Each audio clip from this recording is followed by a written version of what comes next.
Hello friends, welcome to my YouTube channel Vijay ji academy. दोस्तों, जैसा कि आप लोग जानते हो, मैं आप लोगों को बिहार स्पेशल करवाता हूं। दोस्तों, बिहार स्पेशल के टॉप 30 क्वेश्चंस लेकर आता हूं और ये एक सेट के रूप में होते हैं। अगर आप ये सभी क्वेश्चंस देख लेते हो तो आपका बीपीएससी एग्ज़ाम में आने वाला बिहार स्पेशल का क्वेश्चन नहीं छूटेगा। तो चलिए शुरू करते हैं, जिसमें हमारा पहला क्वेश्चन दिया है कि कौन सी नदी से त्रिवेणी नहर में पानी आता है। कौन सी नदी से त्रिवेणी नहर में पानी आता है? सोन नदी है, मयूराक्षी नदी है, गंडक नदी है या कोसी नदी है। तो याद रखिएगा, त्रिवेणी नहर में पानी आता है वो है गंडक नदी। ऑप्शन नंबर सी राइट हो जाएगा। और इसके बाद में हमारा अगला क्वेश्चन दिया हुआ है कि पहली बार बिहार राज्य में किसके द्वारा आर्थिक सर्वेक्षण प्रस्तुत किया गया।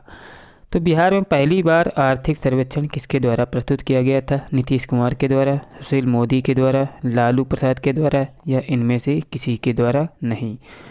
तो याद रखिएगा, बिहार में पहली बार आर्थिक सर्वेक्षण प्रस्तुत किया गया था किसके द्वारा? सुशील मोदी के द्वारा। ऑप्शन नंबर बी राइट हो जाएगा।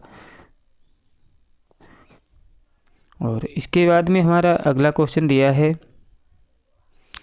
कि कौन सा स्तंभ ने स्वयं को, कौन से स्तंभ में अशोक ने स्वयं को मगध का सम्राट बताया था। दोस्तों, कौन सा स्तंभ है जिसमें अशोक ने स्वयं को मगध का सम्राट बताया था? मस्की का लघु शिलालेख, भाब्रू शिलालेख, रानी का स्तंभ लेख या रुक्मिणदेही अभिलेख।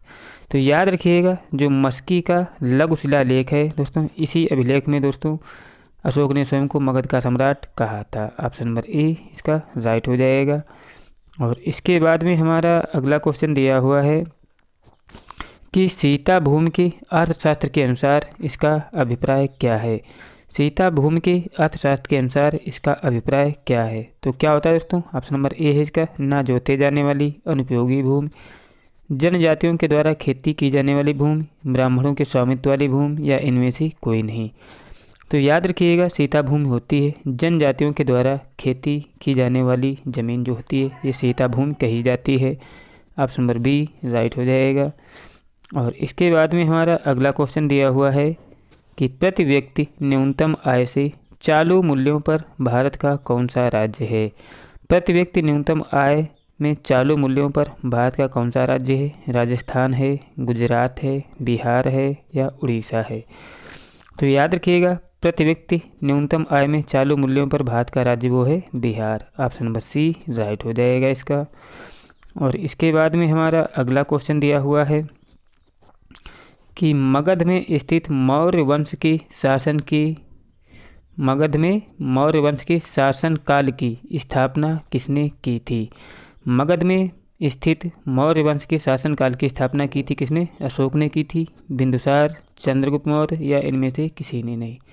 तो याद रखिएगा, ये की थी चंद्रगुप्त मौर्य ने मगध में स्थित मौर्य वंश की शासनकाल की स्थापना। ऑप्शन नंबर सी राइट हो जाएगा। इसके बाद में हमारा अगला क्वेश्चन दिया हुआ है कि मगध का वह कौन सा राजा था जो सिकंदर महान का समकालीन था। मगध का वह राजा कौन सा था जो सिकंदर महान का समकालीन था? महापद्मनंद था, चंद्रगुप्त मौर्य था, सुकल्प था या घनानंद था। तो याद रखिएगा दोस्तों, सिकंदर के समकालीन इनमें से कौन सा था? वो था घनानंद। दोस्तों, अगर आपको मेरे द्वारा कराए जा रहे ये क्वेश्चंस अच्छे लग रहे हो तो प्लीज़ चैनल को सब्सक्राइब और वीडियो को लाइक ज़रूर करें। अगला क्वेश्चन दिया है कि कौन से स्रोत में पाटलिपुत्र के प्रशासन का वर्णन है। कि कौन से स्रोत में पाटलिपुत्र के प्रशासन का वर्णन है? दिव्यदान है, अर्थशास्त्र है, इंडिका है या अशोक के शिलालेख है।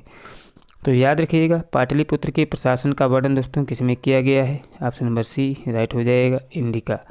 इंडिका में दोस्तों पाटलिपुत्र के प्रशासन का वर्णन किया गया है। ऑप्शन नंबर सी राइट हो जाएगा। इसके बाद में हमारा अगला क्वेश्चन दिया हुआ है कि भांगर मिट्टी बिहार में कहाँ मिलती है।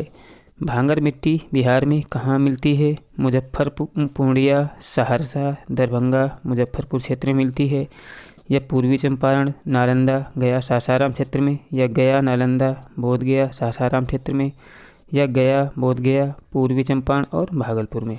तो याद रखिएगा जो भांगर मिट्टी होती है दोस्तों, ये पूर्णिया, सहरसा, दरभंगा और मुजफ्फर क्षेत्र में पाई जाती है।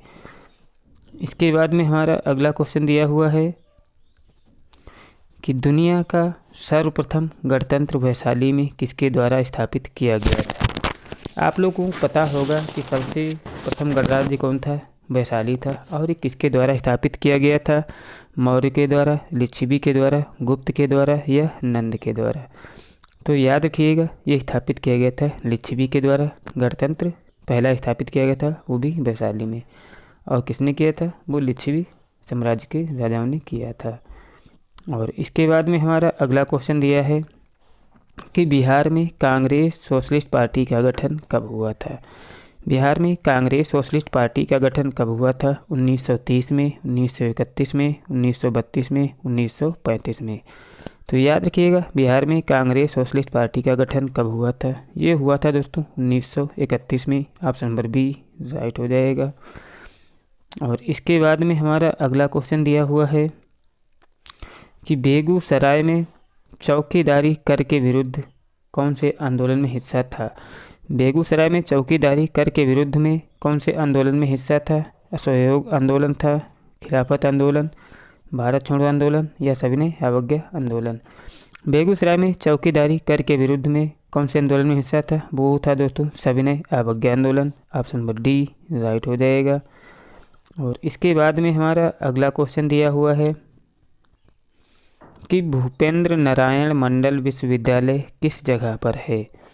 भूपेंद्र नारायण मंडल विश्वविद्यालय किस जगह पर है, दरभंगा में है, पटना में है, मधेपुरा में है या आरा में है। तो याद रखिएगा दोस्तों भूपेंद्र नारायण मंडल विश्वविद्यालय जो है ये मधेपुरा में है। ऑप्शन नंबर सी राइट हो जाएगा। इसके बाद में हमारा अगला क्वेश्चन दिया हुआ है कि प्रसिद्ध कुलपति नालंदा विश्वविद्यालय के कौन थे। प्रसिद्ध कुलपति नालंदा विश्वविद्यालय के कौन थे दोस्तों। तो याद रखिएगा ज्ञानभद्र थे या शीलभद्र थे, नागार्जुन थे या प्रभा मित्र थे। तो याद रखिएगा ये तो बहुत फेमस थे शीलभद्र। शीलभद्र जो दोस्तों थे ये नालंदा विश्वविद्यालय के प्रसिद्ध कुलपति हुआ करते थे। ऑप्शन नंबर बी राइट हो जाएगा। और इसके बाद में हमारा अगला क्वेश्चन दिया है कि सूती वस्त्र उद्योगों के केंद्र निम्नलिखित में से बिहार में कौन से हैं। सूती वस्त्र उद्योगों के केंद्र निम्नलिखित में से बिहार में कौन से हैं। गया है, फुलवारी शरीफ है, मुजफ्फरपुर है या उपरोक्त सभी हैं। तो याद रखिएगा सूती वस्त्र उद्योगों के केंद्र बिहार में कौन से हैं। तो दोस्तों गया भी है, फुलवारी शरीफ भी है, मुजफ्फरपुर भी है, इसलिए उपरोक्त सभी विकल्प राइट हैं। ऑप्शन नंबर डी राइट हो जाएगा। और इसके बाद में हमारा अगला क्वेश्चन दिया हुआ है कि बिहार के सबसे पहले कवि कौन हैं। बिहार के सबसे पहले कवि कौन हैं। वेद व्यास हैं, विद्यापति हैं, वाल्मीकि हैं, शरण गुप्त हैं। तो याद रखिएगा बिहार के सबसे पहले कवि कौन हैं, वो हैं दोस्तों Vidyapati. Option number B right हो जाएगा। इसके बाद हमारा लास्ट क्वेश्चन दिया हुआ है कि बिहार मतलब भारत के बिहार राज्य की सर्वप्रथम महिला मुख्यमंत्री कौन बनी। भारत के बिहार राज्य की सर्वप्रथम महिला मुख्यमंत्री कौन बनी। ममता बनर्जी बनी, मायावती, सुचेता कृपलानी या राबड़ी देवी। तो याद रखिएगा ये बनी थी दोस्तों Rabri Devi. Option number D right हो जाएगा। दोस्तों अगर आपको मेरे द्वारा कराए गए ये क्वेश्चन अच्छे लगे हो तो प्लीज़ चैनल को जरूर सब्सक्राइब करें। वीडियो अच्छा लगा हो तो लाइक भी करें और अपने दोस्तों के पास शेयर करना ना भूलें। मिलते हैं एक नए वीडियो के साथ, तब तक के लिए जय हिंद, जय भारत।